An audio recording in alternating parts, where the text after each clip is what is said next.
નમસ્કાર ખેડૂત મિત્રો, સ્વાગત છે તમારું અમારા યુટ્યુબ ચેનલ ભારત ફાર્મરમાં। આજે તારીખ 21/12/2023 અને વાર ગુરુવાર। આજે જામજોધપુર માર્કેટ યાર્ડમાં તમામ પાકોના બજાર ભાવ શું રહ્યા તે જાણીશું। તે પહેલાં જો ખેડૂત મિત્રો હજી સુધી તમે અમારા ચેનલને સબસ્ક્રાઈબ ન કરી હોય તો હમણાં જ અમારા ચેનલને સબસ્ક્રાઈબ કરી બાજુમાં રહેલ બેલ આઇકનને દબાવી દેજો, જેથી કરીને દરરોજ એકદમ તાજા બજાર ભાવ સૌથી પહેલાં તમને મળતા રહે। તો ચાલો બજાર ભાવમાં આગળ વધીએ। સૌપ્રથમ વાત કરીએ કપાસ 1150 રૂપિયાથી 1456 રૂપિયા, વાલ 1500 રૂપિયાથી 1941 રૂપિયા,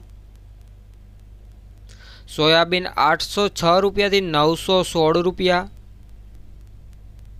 અડદ 1500 રૂપિયાથી 1826 રૂપિયા, તલની વાત કરીએ તો 2821 રૂપિયાથી 3241 રૂપિયા, જીરું 6500 રૂપિયાથી 7246 રૂપિયા, ઘઉં 470 રૂપિયાથી 518 રૂપિયા, બાજરો 350 રૂપિયાથી 396 રૂપિયા, મગની વાત કરીએ તો 1400 રૂપિયાથી 1741 રૂપિયા, ચણા 900 રૂપિયાથી 1066 રૂપિયા, કાબુલી ચણા 1500 રૂપિયાથી 2191 રૂપિયા, તુવેર 1500 રૂપિયાથી 1941 રૂપિયા,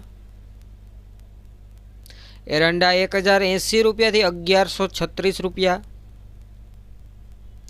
મગફળી જાડી 950 રૂપિયાથી 1456 રૂપિયા, મગફળી ઝીણીની વાત કરીએ તો 1000 રૂપિયાથી 1350 રૂપિયા, ધાણી 1300 રૂપિયાથી 1586 રૂપિયા। જામજોધપુરમાં આજે ધાણાની વાત કરીએ તો 1200 રૂપિયાથી 1451 રૂપિયા। તો ખેડૂત મિત્રો, આ હતા જામજોધપુર માર્કેટ યાર્ડના એકદમ તાજા બજાર ભાવ। વિડીયો સારો લાગ્યો હોય તો વિડીયોને લાઇક કરજો, શેર કરજો। વિડીયોને છેલ્લે સુધી જોવા બદલ આપનો ખૂબ ખૂબ આભાર।